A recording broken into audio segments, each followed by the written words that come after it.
Hello and welcome guys, आप सबका स्वागत है हमारे यूट्यूब चैनल में भोजपुरी एक्स यूट्यूब चैनल में। अगर आप सब इस चैनल को सब्सक्राइब नहीं किए हैं तो प्लीज़ चैनल को सब्सक्राइब कर ले, ताकि भोजपुरी से रिलेटेड रेगुलर हमारे चैनल के माध्यम से आप सबको वीडियो देखने को मिलता है। आज हम बात करने वाले भोजपुरी पावर स्टार पवन सिंह का पार्टी का क्या नाम होने वाला है, इसी से रिलेटेड इस वीडियो में बात करेंगे। तो वीडियो पूरा फुल वॉच कीजिएगा। Power star Pawan Singh fan है चैनल सब्सक्राइब कीजिएगा। बात करते हैं पावर स्टार पवन सिंह। तो पावर स्टार पवन सिंह का एक न्यू पार्टी बनने जा रहा है, जो पूरे बिहार में चुनाव लड़ेंगे। पावर स्टार पवन सिंह का कुछ भी चुनाव पावर स्टार पवन सिंह पूरे बिहार में लड़ेंगे। वही बात करते हैं पावर स्टार पवन सिंह का नाम क्या होने वाला है।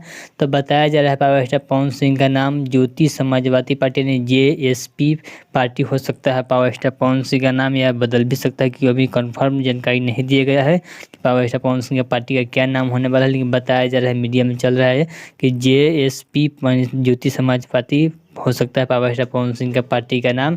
देखते हैं क्या पार्टी का नाम होता है, या पार्टी बनता है या नहीं बनता है, ये तो वक्त बताएगा। लेकिन 7 से 8 दिन में सब क्लियर हो जाएगा। चलिए, अगर आपको यह पावर स्टार पवन सिंह का वीडियो अच्छा लगा तो प्लीज़ चैनल सब्सक्राइब कीजिए, वीडियो को लाइक कीजिए। भोजपुरी से रिलेटेड रेगुलर हमारे चैनल के माध्यम से सबको वीडियो देखने को मिलता है। चलिए मिलते हैं न्यू अपडेट के साथ। तो ओके बाय।